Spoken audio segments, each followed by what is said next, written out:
I wanted, you have to take ownership and you have to want to put the work in and enjoy putting the work in and then use that as fuel to the fire to on days when you don't feel good, you're going to work. On days when you feel great, you're putting in more work and really just kind of push yourself to try to achieve excellence. One of the managers or one of the owners or somebody asked me, why do you got to play so hard early in the season? I'm like, that's just the way I play the game. I don't know any other way. And I took my foot off the gas pedal for one game and I almost got hurt and this almost happened, like all these bad things almost happened. I'm like, you got to go 100% all the time or it's just not going to work out.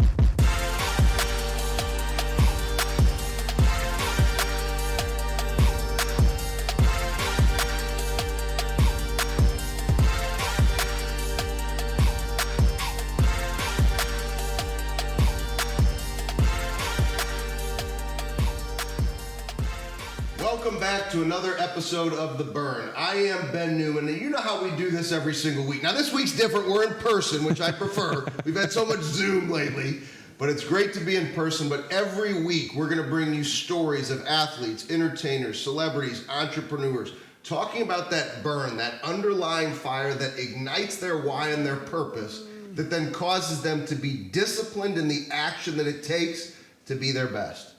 Talk about being their best. Normally, I don't do a lot of resume stuff, but we're doing the resume stuff because we're going to set the table and then figure out how the hell you go do all this in your life. NHL Hall of Famer. Now a St. Louis Blues Hall of Famer as well. Of course, being a kid from the Lou, we absolutely love that. Stanley Cup champion. NHL MVP. As a defenseman, that has happened like hardly ever in the history of the NHL. And two-time gold medalist in the Olympics for his country of Canada. Chris Pronger, welcome to The Burn, my friend. Thank you. Thanks for having me. Thank you for doing this. It's unbelievable when you look at your resume. Now, you and I have had some great chats about business, about life. I want to go all the way back. Where did the passion for hard work come from? Not even hockey.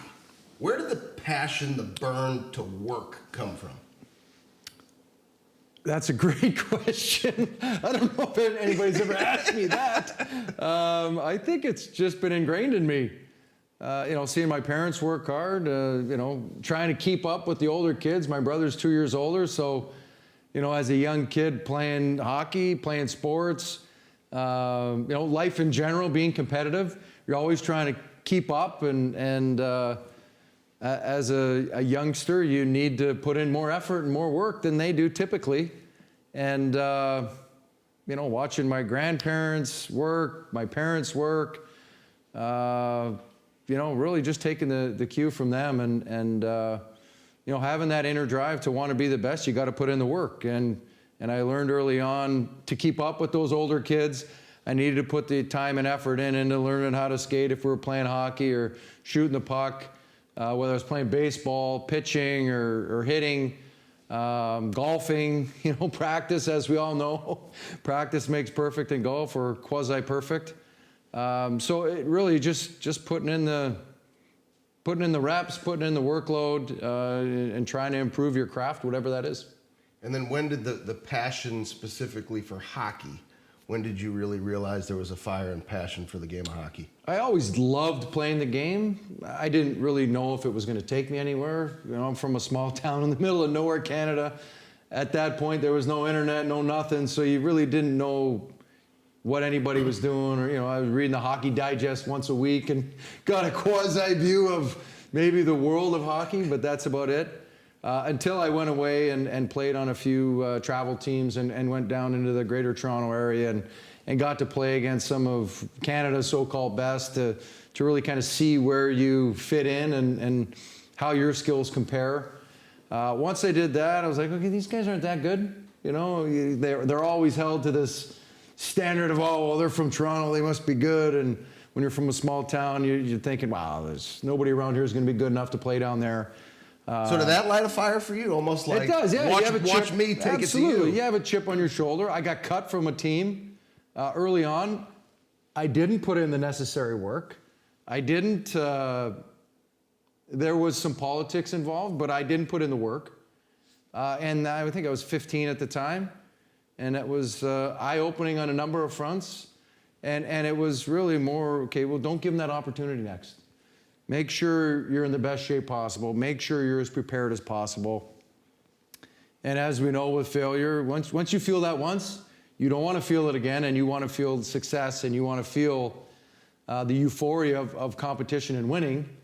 And so, once I had that one blemish on my record, I didn't want to feel that again. So I put the hammer down as far as training and preparing and things of that nature. All right, so now we're getting to the real burn. So it was people telling you from this tiny little town and then getting cut. Yeah. So I always like to talk about, there's so many people in the world today, and we see it in so many different forms. Everybody wants to tell you how great they want to be.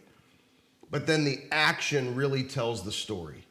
So did it really become one of those things where you flipped a switch after getting cut, where you said, I'm not going back there. I will never let that happen again? Yeah, I think it was a process of understanding and learning and maturing and realizing what it was going to take to get to that level and be the best that you can possibly be. And you're hopeful that you can be the best player possibly ever. I mean, that's ultimately the goal. And so you got to put in the time and effort. And really for me in my NHL career, that happened my second year here in St. Louis, my fourth year pro. I hurt my shoulder, I had a sore knee, and I went and met with Charles Poliquin, who became my trainer. And I walked in, and I literally took 4 steps, and he looked at me and he's like, you got a bad right knee? I'm like, yeah. He's like, you got a bad left shoulder? I go, yeah. All by watching me walk 4 steps. And I changed my diet, I changed how I trained, I changed everything. And as you know, with training, it's a process. By the second or third training camp after working with him, I was a beast. And that's around the time when I won the MVP.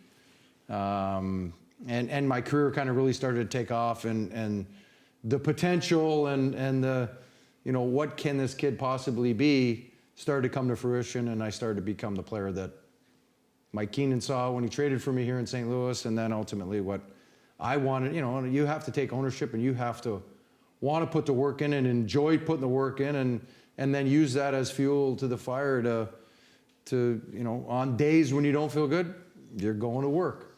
On days when you feel great, you're putting in more work, and really just kind of push yourself to try to achieve excellence. So I love hearing this from you. No surprise to the level that you took your life in terms of sports and what you do outside of the game.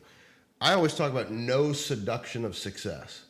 There's so many athletes, you win an MVP as a defenseman, which, I mean, that does not happen, right? Not very often. So, I mean, you're one of the best to ever play your position. So many guys, they just get satisfied. Yet what you just said is so remarkable that I hope everybody captured it. You said on the tough days, you did what you had to do, and then on the good days, you gave even more. So how did you keep yourself from being seduced by success? Because at this point, winning MVPs, gold medals. I mean, you're competing at the highest level. What kept you going? Yeah, and I hear you talk about all the time, legacy. What are you leaving the next person? What are you leaving the fan on a night in, night out basis? What are you leaving your teammates with? What are you leaving your organization with? I know when we won the Cup in Anaheim in 2007, I was working out, I let my body heal, and then I was working out probably a week later. And I had a lot of teammates they didn't do anything, I got into camp. I was worried about some of them because they were terrible. They were in terrible shape. They weren't, they kind of sat back and enjoyed, which is natural to a certain degree, but one's not good enough. Winning once, you feel that euphoria of achievement and success and, fulfilling a lifelong dream. And then it's like, okay, I got to do it next year. And I want to do it the next year. And some people have that ingrained in them. Some people have that DNA, and some people don't. And they're happy with just being a part of the ride and just being another person along for the ride, as opposed to, okay, I want to be the guy. I used to tell the young guys, as I learned throughout the beginning of my career, You got to show up every single day. Somebody, you know, I know Michael Jordan talked about in The Last Dance. Somebody in the building is there to watch you. Somebody paid good money to come watch you perform. You need to be here every single time you show up. And so I tried, you know, one of the managers or one of the owners or somebody asked me, you know, why do you got to play so hard early in the season? I'm like, that's just the way I play the game. I don't know any other way. And I took my foot off the gas pedal for one game, and I almost got hurt, and this almost happened, like all these bad things almost happened. I'm like, you got to go 100% all the time, or it's just not going to work out. So I learned a number of valuable lessons, but number one was go hard all the time, preseason, regular season, playoffs, just go. So when you go that way, you create a legacy, and you have left a hell of a legacy. Here in St. Louis, you've left an amazing legacy on the community, on what you did on the ice. Great picture that your wife posted just a few days ago. Yeah. And it's on Instagram, and she takes this picture of you sitting in seats, and the Blues had to have done this on purpose. They put you underneath your 44, which just recently went into the rafters, and they put you on the Jumbotron with an opportunity to chug a beer. So it was almost like the celebration. So tell me about that moment. Wasn't so much about chugging a beer. That was quasi-impromptu, but we've all seen people do that at basketball games and different events. So I was like, well, I guess we'll get the crowd going. And I saw the camera kind of cue in over here, and I was like, I had just taken like 4 fries down, and I was like, oh boy. I had to get those down quickly before I grabbed this beer. I'm like, okay, well, I guess we're going to do this. Chugged the beer, and yes, I was underneath the beloved 44 and took a great pic, but it was a lot of fun, getting the crowd into it, and then obviously being underneath my number. So you've set quite an example. I mean, that is legacy. I mean, seeing your jersey up in the rafters, what is that feeling like for you, for your family? It's, incredibly humbling and proud to see it up there. Coming from nowhere, Canada, if I showed you where my hometown was, you'd go, ooh, man, that's up there. Getting off to a bit of a rocky start in my career and again, hitting different adversities, both when I started in Hartford and then my first year here in St. Louis. That's, I've talked about a number of times. You talk about legacy, you talk about forks in the road, you talk about putting in the work, but also, failure and pushing through different adversity. If life was easy, if sport was easy, everybody'd be able to do it. And there's a select few that are willing to push through, whether it's the pain of working out or the grueling workouts or pushing through injury to succeed and win championships, whatever the case may be. You have to be a select person in this life to be able to want to push yourself through those pain points or failures and things like that, and B, have the wherewithal to learn from them, make the correction, and then execute and go on to have success from there. And I've been fortunate enough to have a lot of great teammates. Playing a team sport, it's about those around you and how you are able to kind of mesh and form chemistry to execute and play to a high level. And I've been fortunate enough to play with some of the best. So this is your hockey career, which is incredible. I love hearing you talk about all these things.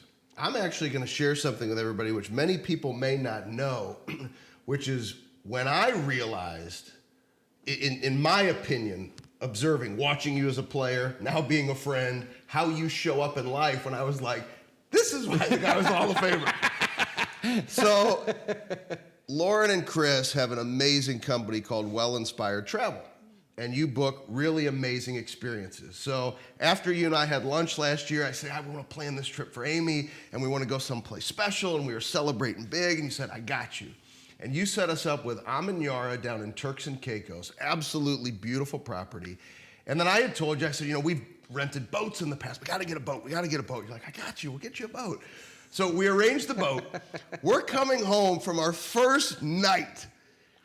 And all of a sudden, I get a phone call from Chris. And it's it's probably 10:30 at night, darn near 11 o'clock at night. Ben, we got a problem. Your boat was canceled. And we're supposed to leave on this boat like the next morning. 7 in the morning. And this is 7 in the morning. This is like the big surprise for Amy, right? And he goes, but I got you. I've been working on this for hours. We are going to get this taken care of. And you literally found us another boat, which I think probably ended up being better than the first boat, had all the food, everything that was promised in a matter of hours. And I remember saying to you on the phone, I said, Chris, brother, this is why you were a Hall of Famer.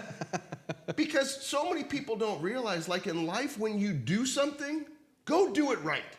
It doesn't matter what you're doing. Yes, there's a lot of people who will never get to get on the ice, but you've taken that to no matter what you do in life.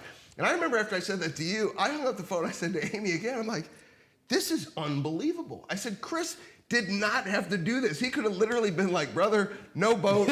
I'll work on it. I mean, you were taking... There's a great pool there. You'll have fun.